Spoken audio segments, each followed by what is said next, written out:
Salut tout le monde, j'espère que vous êtes bien installés parce que ce podcast sera, à mes yeux, l'un des plus intéressants proposés par cette chaîne.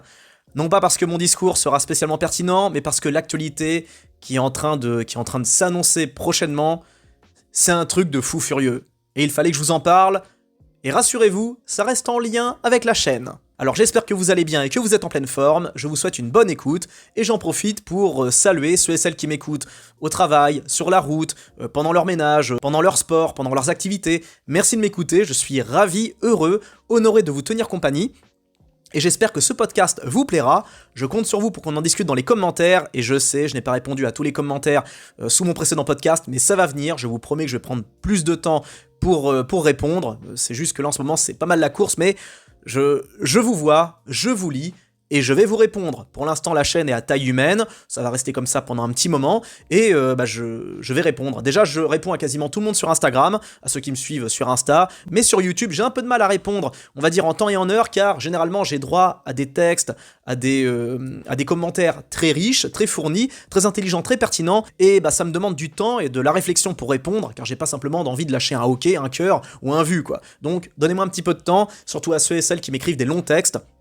De toute façon, rassurez-vous, vos commentaires ne tombent pas dans l'oreille d'un sourd, étant donné que des tas de gens vous lisent. Rassurez-vous, on a l'impression qu'on écrit tout seul, une espèce de, de bouteille à la mer, ce genre de truc, mais rassurez-vous, vous êtes lu d'une manière ou d'une autre. Parce que, comme beaucoup de monde, je passe ma vie à lire les commentaires, pour autant je ne like pas spécialement, mais je lis, j'ai l'œil.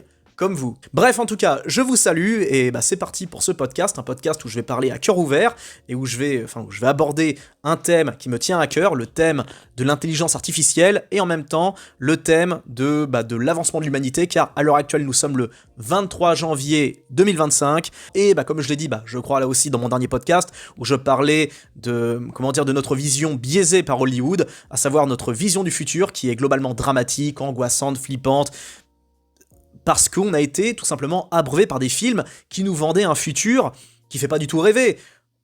Trouvez-moi une œuvre qui nous montre un futur qui donne envie, un futur qui n'est pas trop dystopique, qui n'est pas trop catastrophiste. Trouvez-moi-en 10, bonne chance. Et j'ai l'impression que des œuvres comme Matrix et Terminator, aussi qualitatives soient-elles, et d'ailleurs c'est la raison pour laquelle on en parle encore maintenant, si on en parle encore maintenant, et si ces œuvres nous influencent autant, c'est parce que c'était réussi, et surtout, la raison pour laquelle ces films ont accroché, c'est parce qu'en plus d'être réussis, ils nous vendaient un scénario terrifiant, et en même temps, un petit peu crédible, à savoir des mondes dominés par les machines, dominés par les robots, et surtout par l'intelligence artificielle. Donc, quand vous parlez d'intelligence artificielle à quelqu'un, du moins quand on en parlait un petit peu avant, là ça le fait de moins en moins, parce que maintenant, maintenant les gens commencent à se familiariser de plus en plus avec ça, mais quand vous parliez d'IA auprès de quelqu'un, tout de suite, bim, il y avait des références comme Terminator, Matrix qui popaient dans le cerveau. Et malheureusement, ça nous a fait du mal, et ça nous a fait perdre du temps vis-à-vis de quelque chose qui est tout simplement indéniable. Nous devrons passer par une autre époque, par un autre stade, et l'intelligence artificielle est une étape quasi obligée, j'ai envie de dire. Tout comme la technologie en général, on est obligé de passer par cette étape. Et croyez-moi, ce n'est pas une mauvaise chose, loin de là, et c'est précisément de ça dont je vais parler, parce que il s'est passé une actualité de dingue. Et quand j'ai une actualité, c'est vraiment une actualité. Je vous parle de quelque chose qui s'est déroulé il y a 2-3 jours. J'enregistre cette vidéo le 23, ça a dû se goupiller genre le 20 ou le 21 janvier. Pour une fois, depuis des années, j'ai eu un sourire presque incontrôlable, car je vais vous annoncer une bonne nouvelle qui va concerner l'entièreté de l'humanité. Une nouvelle qui est globalement mal accueilli en France, comme tout, principalement parce qu'en France, comme en Europe de l'Ouest, on est de sacrées flippettes, on a peur de tout, constamment, c'est pour ça qu'on ne fait plus rien, c'est pour ça qu'on ne fait plus rêver, on ne produit plus rien. On produit toujours des choses, bien sûr, par exemple, du côté de l'actualité médicale, je vous invite à vous rencarder là-dessus et suivre une chaîne comme Le Média Positif. Il se passe tous les jours des trucs de ouf. Dernièrement, c'est une première à Marseille, une femme a été intégralement guérie du VIH. On a inventé des lunettes qui permettent à des aveugles de voir. Désormais, ça y est, c'est officiel. J'ai vu une gamine qui pouvait voir avec des lunettes. On innove constamment dans la médecine. En France, pour ça, on est bien lotis au niveau de la médecine. On est des champions. Sur ça, on peut s'en enorgueillir, mais c'est pas des sujets qui sont malheureusement trop mis en avant, alors que pourtant, ça mérite le coup d'œil. Ça mérite, vous devez savoir qu'il se passe des choses absolument grandioses du point de vue des avancées techniques, des avancées de la technologie, de la médecine. Il faut que vous en ayez conscience. Le monde, c'est pas tout noir. C'est pas comme mon chapeau, ni mon pull. C'est un peu plus nuancé. Et surtout, ça va être de plus en plus, j'ai envie de dire, lumineux, et ne voyez pas en moi, une espèce de forme de désespoir caché, en mode oh là là, Mad Matt, il cherche à tout prix à voir le bien dans le futur parce que c'est psychologique chez lui. Non, non, c'est simplement une suite logique des événements. Et ça, c'est quelque chose qui est plus ou moins mal compris des anciennes générations, qui ont eu aussi, comme beaucoup, une vision du futur plutôt biaisée. Et de par l'âge, très souvent quand on vieillit, on se dit merde, je vais bientôt plus être de ce monde, et quand vous savez ça, quand vous le savez au fond de vous, vous voyez pas vraiment le monde du même œil que quand vous aviez, 20-25 ans. C'est tout à fait logique, et malheureusement, l'avis de bon nombre d'individus concernant l'avenir de la civilisation est très souvent biaisé, déjà d'une, par les informations en continu, ça je dois en parler, mais aussi par le parcours personnel. Les gens les plus optimistes que j'ai rencontrés sont des gens qui sont heureux. Les gens les plus pessimistes que j'ai rencontrés, vis-à-vis de l'avenir, ce sont des gens malheureux. Vous voyez ce que je veux dire? Quand vous êtes déprimé, par exemple, vous ne pouvez pas voir le futur sous un angle positif, parce que vous êtes occupé par vos propres problèmes, par vos pensées négatives, donc vous avez un peu de mal, on va dire, à vous extirper de votre mindset, de votre état d'esprit. Donc vous voyez tout le monde en noir. Or quand vous êtes heureux, quand vous êtes épanoui, tout ça, c'est beaucoup plus facile de voir le monde sous un angle plus... Alors vous allez me dire que c'est logique, ça coule de source, je suis d'accord, mais ça en dit assez long sur notre psyché et sur notre rapport à l'avenir.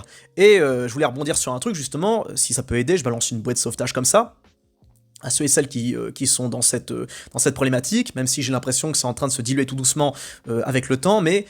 Pendant des années, j'ai été malheureux. Alors que pourtant, j'avais toutes les raisons d'être heureux. J'étais jeune, beau gosse, en couple, en bonne santé, tout ça. Mais pendant toute ma vingtaine, j'étais malheureux à cause de mon addiction à l'actualité. Vous savez, on parle très souvent d'addiction aux drogues dures, aux drogues douces, au sucre, au sel, ce que vous voulez. Il y a mille et une façons d'être accro, et on oublie à quel point on peut être très facilement accro aux médias et surtout aux informations. Ne négligez surtout pas l'impact de certaines informations, l'impact de certaines, de certaines émissions, certaines chaînes. Vous n'avez pas idée à quel point vous pouvez être influençable par ce que vous consommez. Et justement, on ne met pas assez en garde vis-à-vis de la consommation numérique. Or, croyez-moi, si on dit qu'on est ce qu'on mange, on est aussi ce qu'on regarde. Et je vois bien, par exemple, autour de moi, les gens les plus déprimés que je connaisse, les gens les plus à fleur de peau, et je dis ça en toute à mes consciences, étant donné que j'ai été dans ce cas-là. Eh bien, les gens les plus déprimés, les plus déprimants, et les plus lourds, les plus tristes, bref, c'est... Ceux qui appartiennent dans ce cas de figure, ce sont très généralement, et je précise bien que j'ai été dans ce cas-là pendant plus de 10 ans. Je suis pas là pour vous dire, oh là là, vous êtes un problème, vous êtes nul, etc. Non, non, j'ai été comme ça. Et moi, je l'ai été pendant plus de 10 ans, c'est-à-dire qu'il m'a fallu plus de 10 ans pour comprendre que ce que je faisais, c'était pas bien. C'est pour vous dire à quel point vraiment je suis limité intellectuellement. Mais quoi qu'il en soit, tous les gens que j'ai connus tous les gens que je connais et que j'ai connus qui sont accros à l'actualité, eh bien, ils ne sont que le reflet de ce qu'ils regardent. Donc, ils deviennent des gens déprimés, dépressifs, ça les ronge de l'intérieur. Ça les rend généralement mous et surtout confiants en rien vis-à-vis de l'avenir.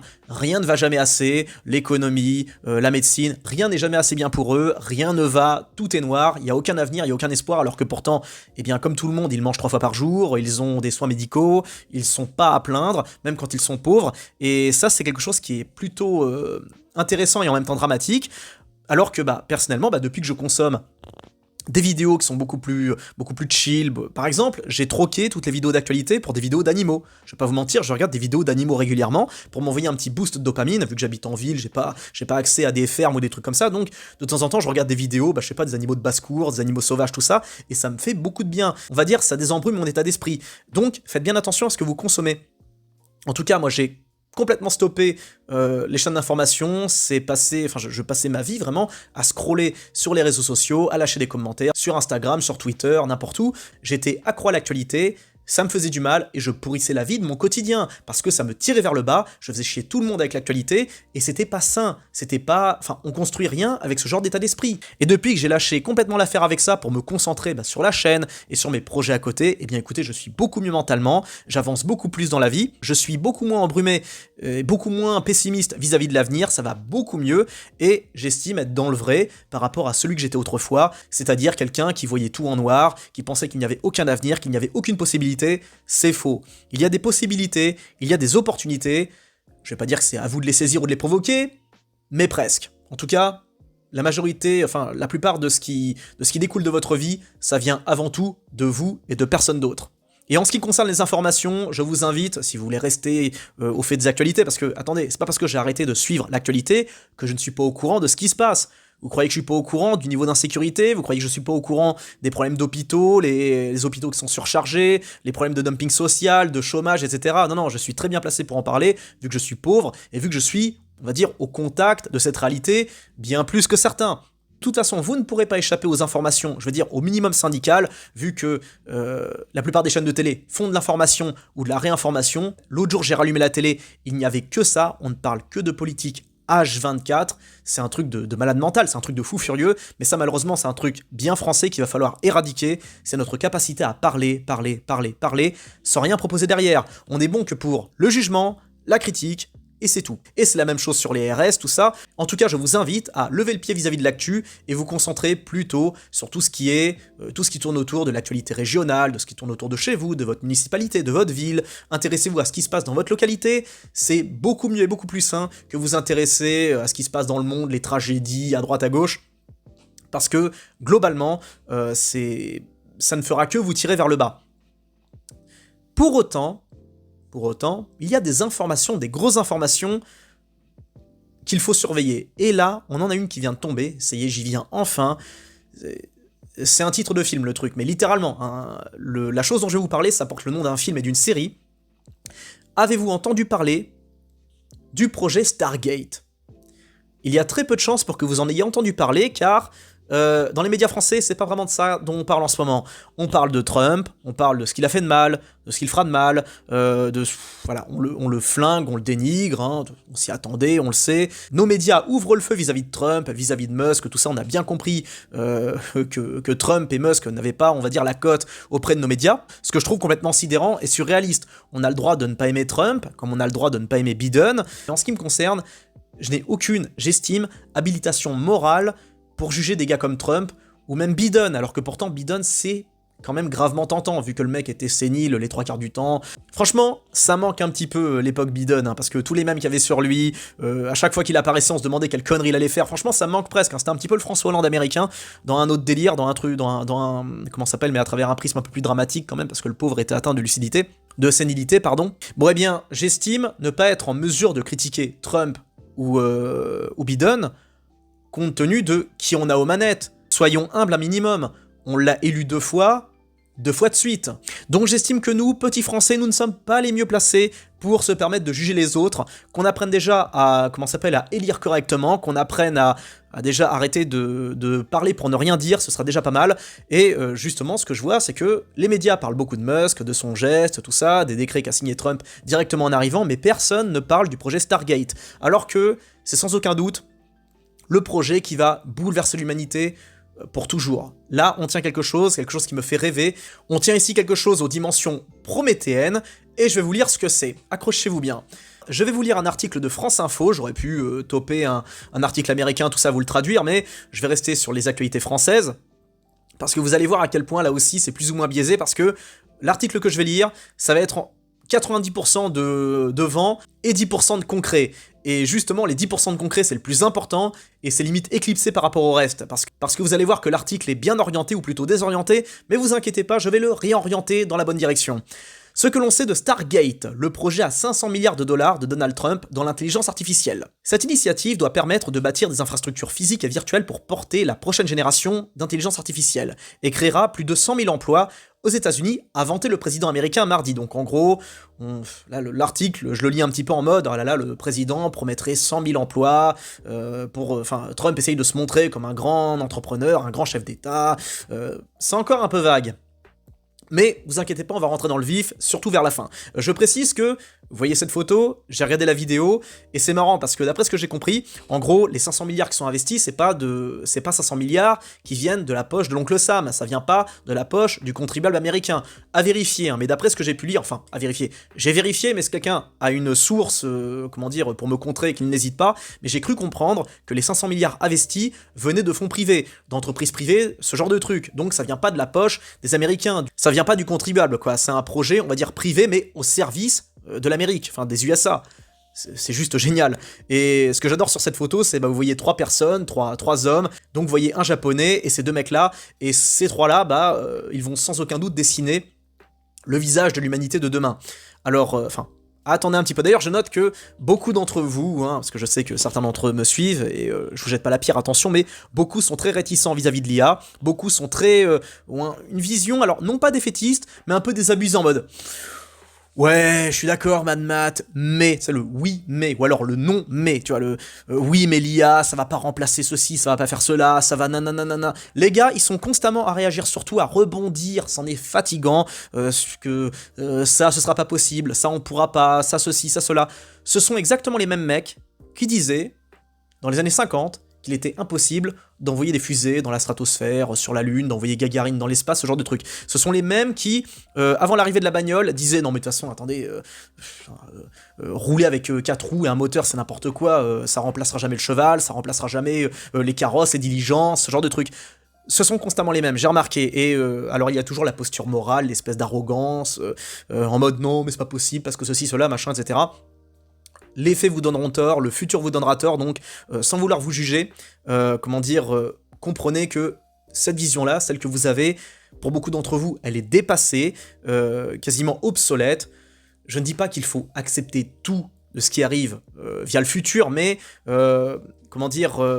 adaptons-nous un minimum, car qui ne s'adapte pas finit par disparaître, et sans pour autant applaudir dès demain tout ce qui va arriver dans l'avenir, c'est d'autant plus irresponsable de nier cette réalité et de ne pas s'y adapter et faire en sorte de vous m'avez compris, quoi. Ce que je veux dire, c'est que ça ne sert à rien d'avoir un avis purement défaitiste, le genre d'avis que j'avais avant, parce que vraiment, si vous m'aviez connu quand j'avais 20 ans, avec mon mindset, c'est ça qui est dingue, c'est que j'ai 35 ans, pour autant, mon mindset est beaucoup plus jeune et frais que quand j'en avais 20, c'est complètement dingue.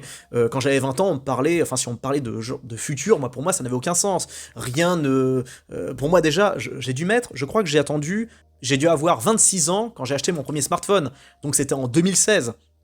Avant ça, j'étais encore au téléphone à touche, parce que je refusais de participer à cette technologie, à tout ce système, c'était ridicule. Je refusais d'avoir un smartphone, comme tout le monde, alors que pourtant les smartphones c'était déjà la norme, depuis 2013-2014, et moi j'étais toujours avec mon petit téléphone à touche, tout le monde se foutait de ma gueule, mais j'avais le sentiment d'être un petit peu un rebelle. Mais c'était des conneries, j'étais juste un phénomène de foire. Donc les gars, ceux qui veulent être toujours contre tout, en mode posture d'autorité morale, les gars, non, vous n'êtes pas du tout les penseurs que vous pensez être, vous allez juste passer pour les idiots du village. Je dis ça pour vous aider, mais adaptez-vous et arrêtez d'en faire des caisses, arrêtez de vous croire plus malin que tout le monde, d'autant plus que c'est assez malhonnête de dire que ça va se passer comme ci, comme ça, sachant que ça se passe jamais comme vous le dites. J'ai entendu tous les discours défaitistes, j'ai entendu tous les discours, sceptiques vis-à-vis du futur.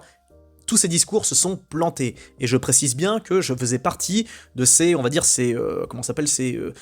comment on appelle ces mecs-là déjà ? Ces prédicateurs d'apocalypse ou je sais pas quoi. Bon bref, revenons à l'article, donc sur Stargate. Le projet le plus important de cette époque, lors du lancement d'un projet très ambitieux dans le domaine de l'IA, mardi 21 janvier, donc c'est très frais, je précise que j'enregistre cette vidéo le 23 janvier, Donald Trump a été encensé par Sam Altman, le créateur d'OpenAI et de ChatGPT. À savoir, vous savez, ces trucs que vous utilisez tout le temps pour l'université, pour vos informations personnelles.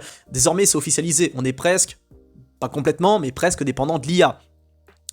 Et pour cause, l'entrepreneur de 39 ans, figure majeure du secteur, est l'un des 3 principaux investisseurs de ce projet d'envergure baptisé Stargate. Cette nouvelle société va bâtir les infrastructures physiques et virtuelles pour porter la prochaine génération d'IA, a vanté le président américain lors d'une conférence de presse au lendemain de son investiture. Le mec, dès le lendemain, paf, il est sur le terre-terre, il est sur le terrain, il parle d'IA, quoi. Ça change de la France. Pour cela, au moins 500 milliards de dollars, ce qui fait 480 milliards d'euros, seront injectés dans les installations technologiques aux États-Unis sur les 4 prochaines années. Une IA Made in USA financée par SoftBank, OpenAI et Oracle. Au lendemain de l'annulation d'un décret de Joe Biden réglementant l'IA, alors ça, faudrait se pencher dessus, Donald Trump a fait peu de mystère quant à ses intentions concernant Stargate. Le mec, il se cache pas. D'abord, garantir le futur de cette technologie, donc il met la main dessus, mais surtout, la garder aux États-Unis. Ça, franchement, c'est propre. Pour barrer la route à la Chine et aux autres concurrents, donc à savoir l'Europe. Pour ce qu'il en reste, je pense qu'il parlait avant tout de la Chine et peut-être un peu de la Russie. Personnellement, je pense pas qu'on soit une grande menace en quoi que ce soit. Certainement pas sur le terrain du cinéma. Le nouveau président compte s'appuyer sur 3 géants de la tech, le spécialiste du cloud, informatique à distance, Oracle, le géant japonais des investissements SoftBank et la start-up d'IA générative OpenAI. Un communiqué commun souligne que SoftBank détiendra la responsabilité financière de cette nouvelle entité qui est OpenAI et qu'OpenAI sera chargé de la responsabilité opérationnelle. Donc quelque part les US s'en lavent un peu les mains, ils amorcent le projet, ils trouvent les fonds d'investissement sans taper dans la poche du contribuable, et s'il y a une couille, c'est pas les responsables. C'est magnifique. Le patron de SoftBank, Masai, a précisé que le projet débuterait par un premier investissement de 100 milliards de dollars. Nous visons un total de 500 milliards d'ici 4 ans, a-t-il exposé à la Maison-Blanche. Peu avant le premier mandat de Trump, en décembre 2016, il avait formulé une promesse similaire d'investissement de 50 milliards de dollars. Donc les mecs, il y a 10 ans, déjà, ils étaient au taquet concernant l'IA, quoi. Pendant que nous, on parlait de quoi il y a 10 ans? Ah oui, il y a 10 ans, on critiquait Trump. Voilà, c'est ça, on était Trump. On était à fond là-dessus. 90% des médias, c'était ça, pendant que eux, ils s'occupaient simplement de performer dans l'avenir. Eux, ils sont déjà dans l'an 3000, nous, on est encore en 81, quoi. C'est juste une catastrophe. C'est dingue à quel point les États-Unis sont un petit peu le miroir inversé de la France, quoi. Eux, ils avancent, nous, on régresse. Il n'est pas le seul à croire en ce nouveau projet. Le fonds MGX, adossé aux Émirats Arabes Unis, apporte un soutien financier. Donc les Émirats Arabes Unis, eux aussi, pareil, ils mettent leur bâton là-dedans. Voilà quoi. Apporte un soutien financier, tout comme Nvidia, leader mondial des semi-conducteurs. Les partenaires veulent fédérer autour de Stargate des entreprises du milieu des infrastructures, de centres de données, de la fourniture d'énergie et l'immobilier, en passant par la construction et l'équipement, selon leur communiqué. Putain, mais ça fait rêver, je suis désolé. Un vaste réseau de centres de données en cours de construction, donc là ils expliquent qu'ils sont en train de construire un max de bâtiments. Donc au Texas, près d'Abilene, 10 bâtiments de 50 000 mètres carrés sont en construction. D'autres seront ensuite installés dans d'autres états, donc ça veut dire que ça va se... Il va y en avoir partout, en mode Watch Dogs. Rappelez-vous, d'ailleurs, c'est marrant parce que je repense à ces jeux, parce que récemment, je suis en train de me retaper 2 jeux du même studio, Ubisoft, je crois. Ou enfin je sais plus c'est quel studio, Eidos, bon bref, je suis en train de jouer à Watch Dogs, que j'adore comme jeu. Bah tiens, j'ai mis le petit livret ici. J'adore ce jeu, même si en soi la technologie est montrée comme quelque chose de potentiellement dangereux, etc. Ce que je veux bien croire, attention, je dis pas que tout est génial dans la techno, mais je me méfie des discours un peu trop pessimistes. Donc j'ai rejoué à Watch Dogs, et là je suis en train de rejouer à Deus Ex Mankind, donc espèce divisée. Jeu super propre, qui est toujours magnifique aujourd'hui, mais le contenu, voilà, c'est en mode ouais, c'est cool la technologie, mais attention au danger, tout ça. Bref, les jeux, comme le cinéma, sont assez dépeignent un futur quand même assez noir. Donc, d'autres bâtiments seront installés dans d'autres états. OpenAI, chef de file de l'IA générative, a déclaré qu'elles évaluaient des sites potentiels à travers le pays pour davantage de campus dédié à ses activités. Stargate va marquer aussi un tournant pour l'entreprise Sam Altman, qui s'était jusqu'ici appuyée sur les infrastructures de son partenaire Microsoft, qui va maintenant pouvoir compter sur ses propres data centers. Microsoft, actionnaire de 49%, blablabla, coût total 100 milliards, Document semble avoir trouvé un écho auprès de Trump depuis la Maison-Blanche, état d'urgence, 100 000 emplois aux États-Unis. Ok, c'est génial. Bon. Grosso modo, c'est ce qui est expliqué dans l'article. Bon, il y a des investisseurs à droite à gauche, patati patata, ils vont inventer ci, ils vont mettre ça en projet, construire ceci, créer des emplois, etc. Mais ça, c'est pas le plus important. Le plus important, c'est la fin de l'article. Et là, vous allez voir qu'effectivement, on s'approche d'un projet prométhéen. L'intelligence artificielle générale et la médecine au cœur du projet. Car oui, quand on pense à IA, on pense à robot tueur, on pense à Skynet, on pense à toutes ces conneries, mais on pense pas à tous les apports concernant le reste, notamment concernant la médecine. Et je pense que l'IA, du point de vue de la médecine, ça va être complètement dingue, parce que en soi, est-ce qu'on a réellement besoin, est-ce que vous pensez que, je pense qu'on peut aller encore plus loin dans l'armement, mais si vous attendez maintenant pour vous inquiéter vis-à-vis des dangers potentiels, des guerres nucléaires, des trucs comme ça, mais vous dormiez où là? Vous étiez en hibernation ou quoi? Parce que ça fait plus de 80 ans qu'on a créé des systèmes de destruction qui peuvent nous réduire en poussière en quelques secondes. Ça fait déjà un petit moment déjà que c'est créé, ça. Il y a des missiles qui dorment dans des silos, qui peuvent nous télescoper en orbite dans une autre galaxie. Il y a carrément moyen de nous souffler en une microseconde, en une nanoseconde. On a les moyens aujourd'hui, donc personnellement, c'est pas, on va dire, l'IA qui me fait le plus peur concernant les risques de guerre, etc. Même si personnellement, je ne crois pas au risque de guerre nucléaire, ce genre de truc. Je suis pas du tout dans la psychose. Même les guerres aujourd'hui, on en fait quasiment plus, quoi. Il y a l'Ukraine là, on a la guerre en Ukraine, ça a pété à Gaza. C'est les 2 gros conflits qu'on a eu en ce moment. Et ces conflits-là, aussi dramatiques qu'ils puissent être, surtout l'Ukraine, où ils reviennent à une guerre de tranchées absolument immonde. J'ai vu des documentaires là-dessus, c'était atroce. J'avais regardé un documentaire suisse qui montrait des médecins qui s'occupaient de blessés ukrainiens. Et c'était terrible, hein. Vous voyez les mecs, ils sont alités, ils ont perdu leurs jambes, leurs bras, ils ont 20 à 25 ans, le mec il a plus de jambes, il a plus de bras, il a plus rien, c'est un tronc, ils sont obligés de faire de la rééducation, c'est absolument horrible. Et bon bref, on est revenu à un état, cette guerre c'est un truc de dingue, c'est la première guerre mondiale mixée à une guerre moderne avec des drones, tout ça, mais globalement, c'est la seule guerre, la seule vraie guerre en ce moment. Alors que quand vous vous penchez sur le XXe siècle, la totalité du XXe siècle, ça n'a fait que péter non-stop. Le XXe siècle, c'était hyper sauvage. Il n'y a pas eu que 2 guerres mondiales, il y a eu des tas de guerres partout, tout le temps, et des trucs ultra meurtriers, ultra destructeurs. Donc bref, je dis ça alors que pourtant, c'est aux portes de l'Europe, c'est pas loin, je relativise. Je précise que j'apprends en général à mettre mon avis personnel et mon enthousiasme de côté pour parler avec un angle froid, pas trop passionné, pas trop personnel, parce que quand on mêle trop le personnel et l'affect, ça peut biaiser l'avis, le résultat. Enfin, j'essaye de penser comme une intelligence artificielle, quoi. Donc la question revient de plus en plus dans le débat, peut-on imaginer la création d'une intelligence artificielle générale aux capacités intellectuelles égales ou supérieures à celles des humains? C'est en tout cas l'ambition de Sam Altman qui mise beaucoup sur Stargate pour élever l'humanité à travers l'IA. Élever l'humanité.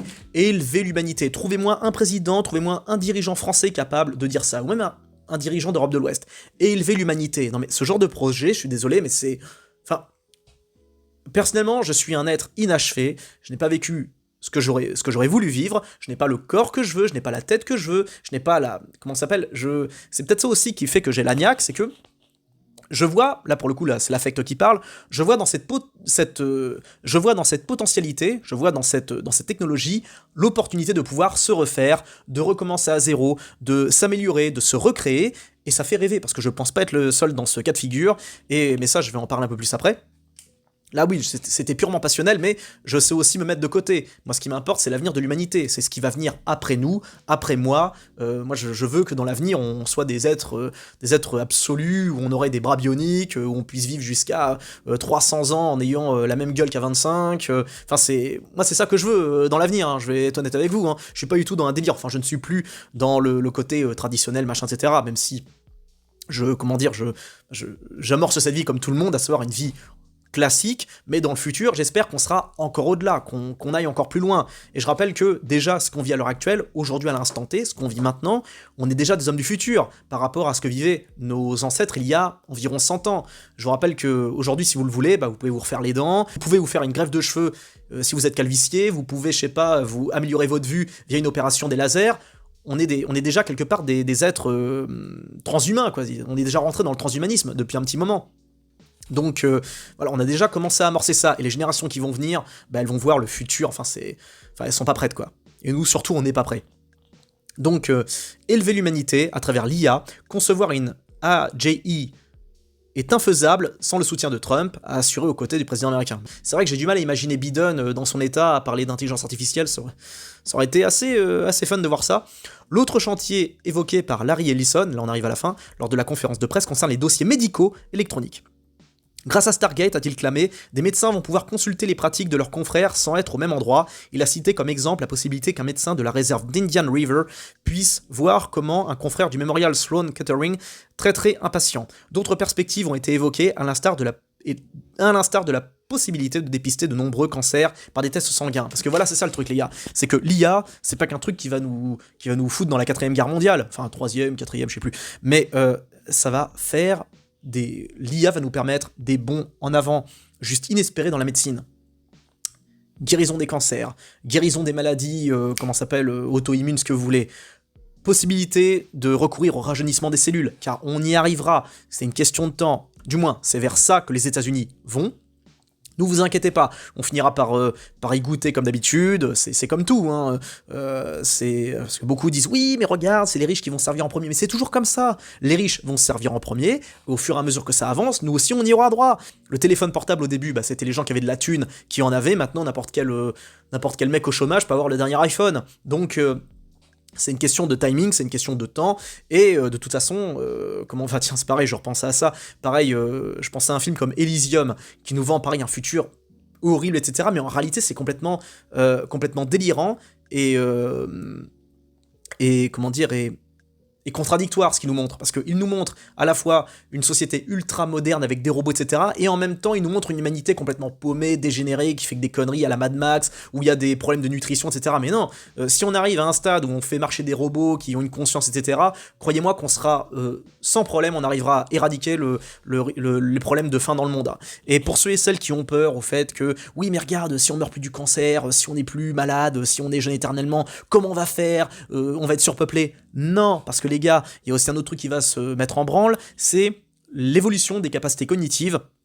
Déjà, les Chinois, ils planchent là-dessus, sur comment rendre les gens plus intelligents, et je crois qu'ils ont déjà amorcé le truc en filant des traitements à des bébés ou j'en sais rien pour augmenter les QI, mais ça pareil, on y arrivera. On fera en sorte, un jour, et ça rejoint presque l'idéal communiste, tout le monde sera égaux via l'IA, parce que l'IA va faire le boulot que les humains peuvent plus faire. Déjà, les États-Unis vont tenter les premières écoles via l'intelligence artificielle. Je suis convaincu que ça va marcher, que ce sera plus efficace que les méthodes traditionnelles. Je pense que les méthodes traditionnelles des profs, tout ça, c'est dépassé maintenant, ça va devenir obsolète. Car pour quelqu'un qui réussit, pour une personne qui réussit à l'école, t'en as une autre qui va finir traumatisée, une qui va finir dégoûtée des études, une autre qui... Voilà, c'est pas quelque chose de vraiment... si le système scolaire, surtout français, était si performant, ça se saurait. Or, si l'IA commence... Enfin, là, il y a des premiers tests vis-à-vis de l'IA, et je pense que ça ne peut que mieux marcher, étant donné que l'IA va s'adapter à chaque enfant, va leur transmettre les connaissances, enfin je veux dire les mêmes connaissances pour tout le monde dans la classe, mais en s'adressant aux gosses avec sa manière de faire, sa manière de penser. En tout cas, c'est la voie à suivre, c'est à faire, c'est à tester. Nous verrons bien, en tout cas, je suis très confiant vis-à-vis de ce projet. Et concernant le reste, donc à savoir la médecine et tout ça, je suis très enthousiaste vis-à-vis de ce qui nous attend.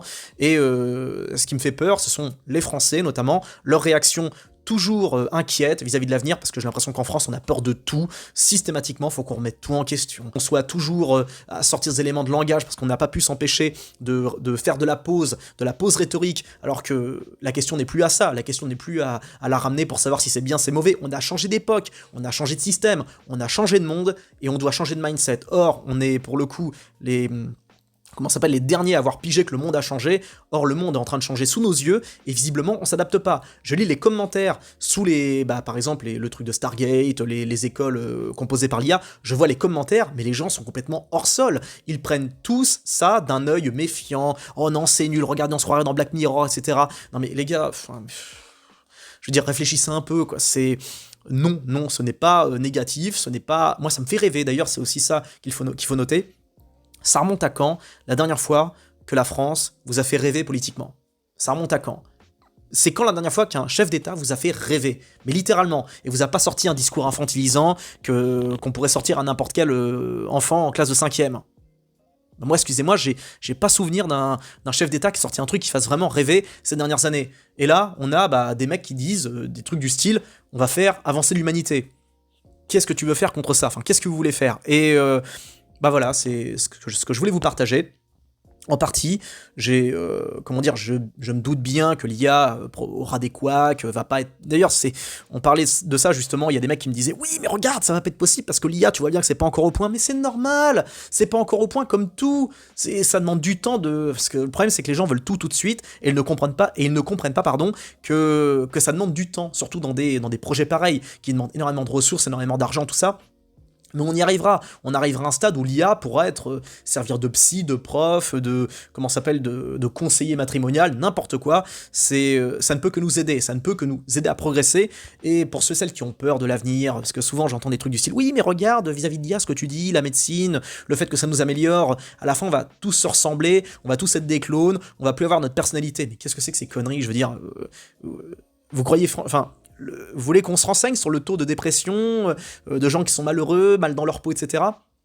La technologie nous permettra justement de nous améliorer, de nous changer via une sorte de chirurgie poussée, via des produits qui peuvent nous faire prendre du muscle, ce que vous voulez, mais sans avoir les risques de mort, etc. Par exemple, dans le futur, l'intelligence artificielle remplacera votre médecin. On en parlait déjà dans les années 80 via les les premiers ordinateurs, tout ça. Dans les Simpsons, c'était même montré. Vous aurez une prise de sang, un truc comme ça sur l'ordi. Paf, il vous analysera, il scrutera votre ADN et il vous dira exactement quel traitement suivre, etc. Vos risques de choper le cancer. Et ça ne pourra qu'être bénéfique. Et je pense que dans le futur, pareil, on pourra choisir des trucs un peu plus physiques, à savoir changer notre tête, changer notre densité capillaire, on rentrera dans des machines, on pourra choisir notre taille, on aura bien évidemment un règlement à suivre avec des coches à noter, on aura des propositions, pour pas qu'on soit trop les mêmes, pour pas que qu'on soit tous clonés, qu'on ressemble tous à des clones. Bref, le futur me fait rêver, enfin le futur fait rêver, et ceux et celles qui s'interrogent vis-à-vis du futur, du moins avec un regard négatif, posez-vous les bonnes questions. Est-ce que vous voyez le futur de l'humanité comme négatif ? Est-ce que vous voyez d'un mauvais œil le futur de l'humanité ? Ou c'est plutôt... Est-ce que vous voyez d'un mauvais œil le futur de l'humanité ? Ou est-ce que c'est pas plutôt vous ? Ok. Est-ce que le futur que vous voyez... Est-ce que le futur que vous voyez pour l'humanité... Est-ce que le futur que vous voyez comme négatif... Est-ce qu'il est pour l'humanité ? Ou alors est-ce qu'il est pour vous ? Parce que personnellement, si demain il m'arrive une connerie, je sais pas, un accident, n'importe quoi, la perte de quelqu'un, d'un être cher, si je suis au fond du trou, je tâcherai, d'une manière ou d'une autre, de me hisser au-delà de mon état d'esprit, je dis pas que c'est facile, je dis pas que j'y arriverai, mais j'essaierai de dépasser mon état de conscience, en mode je suis au bout du rouleau, je suis foutu, j'essaierai d'aller au-dessus pour m'intéresser au sort de l'humanité, car c'est ça qui nous importe. Ce qui nous importe, c'est pas nous, c'est vous, c'est vos enfants, vos petits-enfants, votre famille, vos amis, etc. C'est notre peuple, c'est notre espèce. Et là, nous entrons dans une autre ère. On va peut-être changer d'époque où on se foutait sur la gueule pour un oui, pour un non. On va peut-être en finir avec les guerres d'énergie, etc. Parce que l'IA, pareil, arrivera à trouver des systèmes pour remplacer le pétrole, l'essence, ce que vous voulez. On y arrivera d'une manière ou d'une autre. L'IA arrivera à trouver un système, inventera des machines, remplacera les ingénieurs, etc. pour inventer d'autres trucs. Et pour ceux et celles qui ont peur, mais on va être remplacé par l'IA. Et c'est pas grave, il y a un truc fantastique qui s'appellera le salaire universel. Vous aurez votre petit salaire universel, vous irez consommer comme vous faites d'habitude pour faire tourner l'industrie. L'humanité, les États vont pas vous éliminer parce que mon Dieu, vous ne servez plus à rien, on a changé d'époque, on a changé de système, et si vous n'êtes pas content, écoutez, retournez, inventez une machine à remonter le temps, retournez en 1902, vous allez voir à quel point la vie était géniale, vous auriez été envoyé sur le front, vous auriez bossé dans une usine pour construire des bombes, pour les envoyer, les télescoper chez votre voisin, vous auriez, si vous aviez une blessure, vous étiez foutu, vous creviez sur le bord de la route, enfin, arrêtez de flipper pour l'avenir, il est temps qu'on arrête d'avoir peur, et qu'on s'adapte, tout simplement. Adoptez le bon mindset, adoptez la bonne vision, et c'est tout, quoi. C'est tout ce que j'ai à vous dire. La peur n'évite pas le danger, au contraire. Et l'important, c'est de voir le futur avec un minimum, parce que ça, le truc, c'est qu'en France, on est incapable d'avoir une certaine forme de nuance, on est constamment en mode, moi on va me prendre pour quelqu'un de complètement allumé, qui refuse de voir ce qui déconne, etc. Ou alors on est vu comme quelqu'un d'ultra pessimiste, qui ne voit aucune perspective d'avenir possible et positive. Attendez, il y a un entre-deux. J'ai pleinement conscience que l'IA n'aura pas que des qualités, n'aura pas que des... j'ai bien conscience qu'il risque d'y avoir des couacs, mais j'ai aussi conscience qu'il y aura des trucs fantastiques. Et écoutez, pour l'instant, les trucs fantastiques, les bons éléments, ils pèsent un petit peu plus lourd sur la balance que tous les éléments négatifs. Du moins, j'ai l'impression. Bref, voilà, c'est tout pour ce Madcast. Merci de m'avoir écouté jusqu'au bout. Donnez-moi votre avis dans les commentaires, je sais que vous n'êtes pas d'accord avec tout, et c'est le but. Dites-moi ce que vous en pensez. Moi, personnellement, je ne démords pas vis-à-vis de ce que je pense. Ça m'étonnerait que vous arriviez à me faire changer d'avis, mais en tout cas, bonne chance si vous essayez. Je vous dis à très bientôt pour une prochaine vidéo, et je précise que c'est une bonne chose que vous ne soyez pas spécialement d'accord ou pas d'accord. Il faut qu'on ait notre état d'esprit, notre libre arbitre, tout ça, et partir du principe que on évolue. J'évolue, vous évoluez, mon mindset évolue, peut-être que je changerai d'avis, même si je ne pense pas, mais peut-être que je changerai avec le temps, c'est quelque chose qui est possible, et c'est ça qui est fascinant, c'est que l'humain change, l'humain évolue ou régresse, à vous de voir, mais en tout cas, avec ce qui se passe maintenant, écoutez, je ne vois pas comment on peut régresser, vu que l'humanité va voir un enchaînement d'opportunités quasi illimité. Et encore une fois, ne pensez pas qu'à titre individuel, pensez également à titre collectif, à titre général, parce que ça franchement, ça fait rêver et on aime ça. On aime savoir que notre espèce va dans une direction et va dans la bonne, et c'est quelque chose qui fait chaud au cœur. L'objectif commun, le collectif, avant tout le reste. Plein de bisous à tous, prenez bien soin de vous. Ciao.